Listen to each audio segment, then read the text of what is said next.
Dragons Lair, a fantasy adventure where you become a valiant knight on a quest to rescue the fair princess from the clutches of an evil dragon. This is Dragons Lair, different from any other game in that it uses live-action animation. You literally play in your own cartoon. The creator is Bluth, who once directed several Disney features in the mid-1970s. Last year, Bluth found his own audience with his first animated feature, The Secret of Nim. It was he and a company called Advanced Microcomputer Systems that invented the game.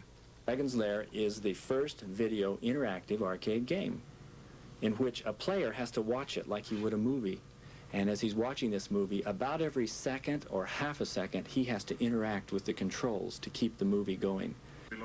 The game uses a high-resolution laser disc, which, when combined with a computer, lets the player direct the hero through several obstacles in order to save a princess. The picture is about 120 times better than any other game, and that has arcade orders pouring in. For the first time, we've put the hands of the engineers who have heretofore been the game designers. They've designed all the games we see in the arcades.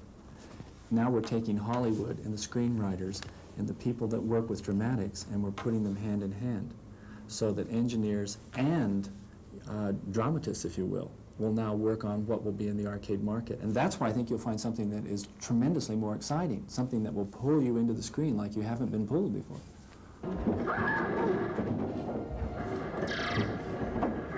These kids at the Celebrity Sports Center here in Denver are playing the newest rage in arcade games, Dragons Lair. You've seen how different this game looks from the average video game. The reason is the players are actually playing a movie. Options are presented to the player on screen, and it's up to the player to react correctly.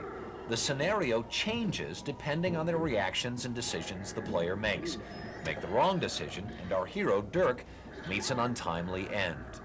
It was invented in part by former Walt Disney animator Bluth, who has struck out on his own and in the last few years has been responsible for the animation in the motion picture Xanadu, and for the artistic and critically acclaimed Secret of Nim. First of all, you have to give the illusion that the game player is in control, when indeed he may not be. But you must give that illusion. I thought, well, that's right up our alley. That's movie making. Give the illusion, present a moment to him in which he must react, a moment of danger, and then get him to react to that moment at the right moment. Then you'll see another scene in which he is saved from that. I thought, well, that's very interesting. How can I design a game which will present enough of those moments in short little periods of time to where the game becomes exciting and gets him keyed up?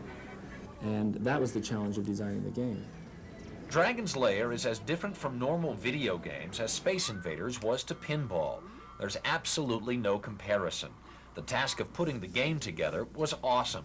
13 animators sketched 50,000 drawings of the characters in action. 24 drawings for each second on screen. The drawings were then transferred onto clear plastic sheets called cells and painted. Intricate detailed backgrounds were drawn and painted as well. Special effects like raging fire, crumbling walls, and deadly vapor were added to signal immediate danger to the player. The cells were combined, and then each drawing was sent to the camera department for photographing, one frame at a time. 1,440 frames for each minute of finished product. Dialogue, sound effects, and a musical score were added to enhance the feeling of playing a movie instead of a game. Finally, the entire film was transferred to a high-resolution laser disc for use in the game itself. An incredibly complicated process. An incredible game.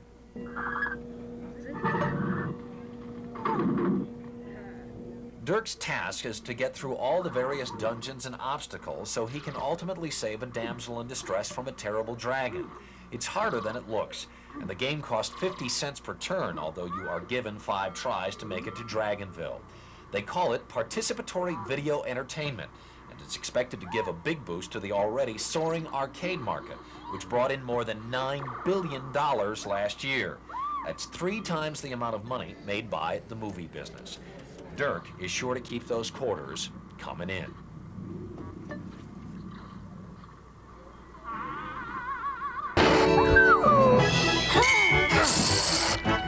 What you're seeing could be the world's most unusual movie. It's a movie that allows the viewer to decide what happens from moment to moment. Dragons Lair is a new generation video game, And it's as far removed from Pac-Man as Steamboat Willie is from Sleeping Beauty. The electronics of the game are the creation of Rick Dyer, and the animation is the work of Don Bluth Studios of Los Angeles.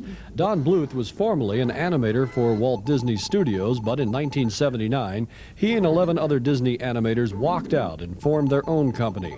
Their first major project, The Secret of NIMH, was considered to be visually beautiful by critics, but didn't raise too much fire at the box office. We put the film in the theaters, The Secret of NIMH, and it had a so-so response, and I figured out last summer that everybody was watching E.T. So, and if they weren't watching E.T., they were in the arcades playing games. And right after the picture had been released and we saw that, you know, probably wasn't going to get immediately out of the red, so we better be thinking of something else that will help animation to grow. And there was at that time, there was a young man who came to us and he says, our company called Advanced Microcomputers would like to do an arcade Laserdisc game. I thought, fantastic. And then I learned some figures about the arcade. Basically, they had about $9 billion last year, which is 3 times the movie industry. I said, that's where the audience is. They're in the arcades. So, yeah, so why couldn't we do this then? We could make a animation game. And with a laser disc, you don't have to settle for the little sticks and dots. You can actually put full-blown, full-length animation on that screen. Whoa! Whoa!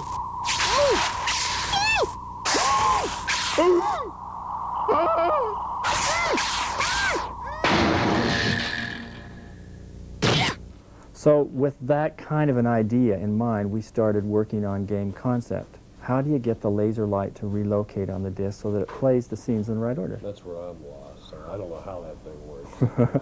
Well, I didn't either until someone explained it to me. It's like a phonograph record, that you can just simply spot it at any place you want on the disc, unlike a tape that you have to hunt for a place on the disc. So it's called random access when they get into the, you know, the jargon of the engineers. But that laser light will access itself to any point on the disc, so all we have to do is design a scene showing danger, and then put another scene next to it showing the resolve of that danger. And if the player is reacting correctly when he sees the dangers, he'll either push a directional stick or push a sword button, and the laser disc will relocate to the next scene. That'll probably change the whole video game look, won't it? That's what I think is going to happen. The whole thing. In fact, the arcades right now are showing a tremendous enthusiasm for Dragons Lair, which is a beautiful visual. It's a quantum leap forward with visuals. So what I believe will happen now is you'll see all the rest of the great big arcade production companies who design games, they'll have to get into the visual business. That pulls Hollywood into the picture.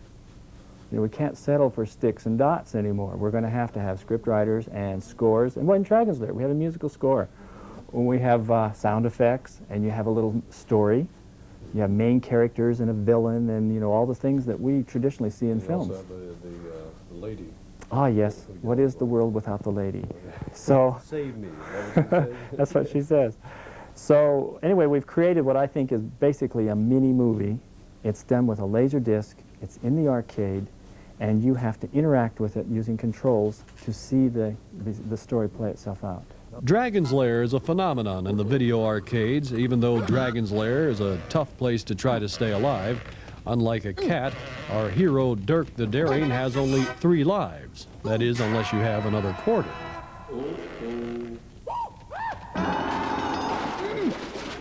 I'm very excited about Dragons Lair and the visual games, these arcade games, because it will help us train animation talent.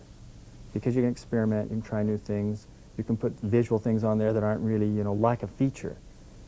And by exploring new talent and by being able to fund it, because, gee, the money involved is tremendous, then we can then put those animators over under the features, because we still have a couple of features right back there that we're getting ready to start on, too. Unassuming as a modern-day David. His name is Rick Dyer, better known as the inventor of the laser video game Dragons Lair. We went from 0 to $30 million in orders in the first 40 days. It's incredible. Dragons Lair was originally intended as a home video game, but Dyer had no way of marketing his idea. No one knew what a laser was. They would imagine a James Bond movie with a laser beam that cut someone in half. They didn't know what a laser disc player was. How far ahead of the video game industry Rick Dyer is can be seen in something that may end up in the Smithsonian Museum. It's the forerunner of Dragons Lair. To show how fast the video game industry has changed, consider this, the first video game invented by Rick Dyer. It was developed in a garage in Pomona, way back in 1979. This was Dyer's first computerized interactive game. It used cash register paper, a good omen of things to come. Computer would, kind of like a player piano, it would roll the paper forward at a high speed and then stop, and you'd see a picture and some writing, and it would give you a list of choices.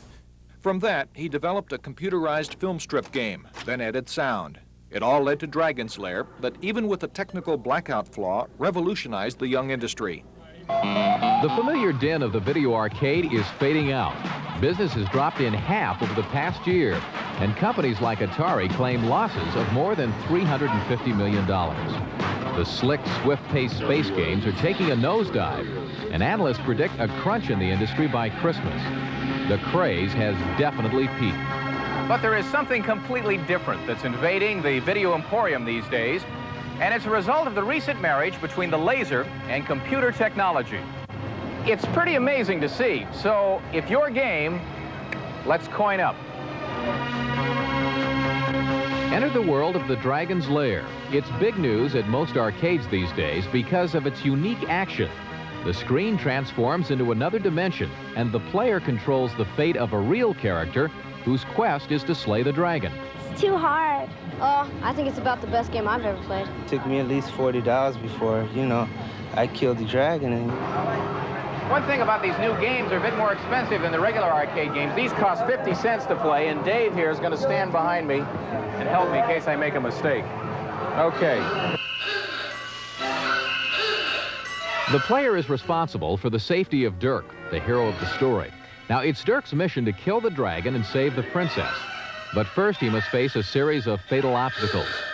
Like any good cartoon, Dirk is up against every imaginable peril. Only here, in order to win, you must make all the right choices to get him to his happy end. And take it from me, it's not easy, but a real challenge to both adults and kids.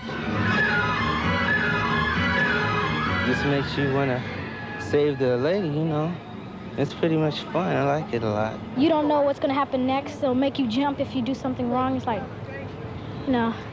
exciting. The idea of turning cartoons into video games was developed at Rick Dyer Industries.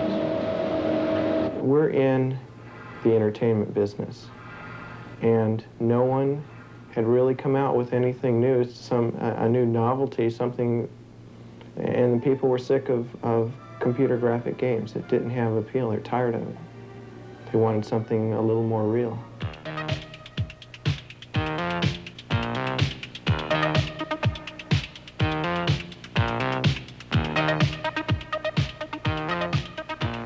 Some new games are being formulated at Dyer's plant. The process is exactly the same for any full-length animated movie, with every picture and background carefully hand-drawn and painted by the staff of graphic artists. The storyboard usually includes over 600 shots.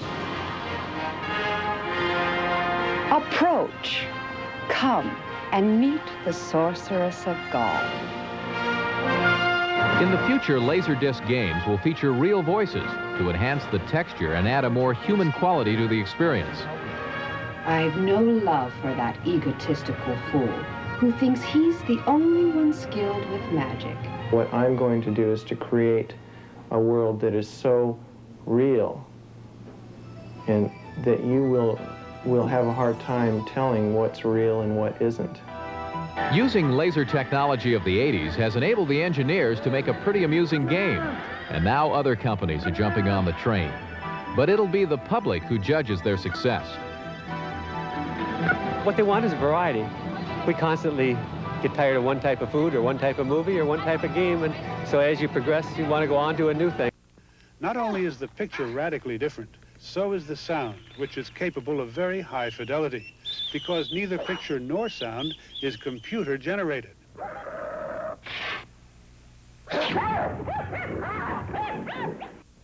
Rather, they are recorded on a high-technology laser beam version of a video disc player. And that player enables you to take a 30-minute roll of film, put it on a disc, and you can cut from any one scene or frame to another almost instantaneously.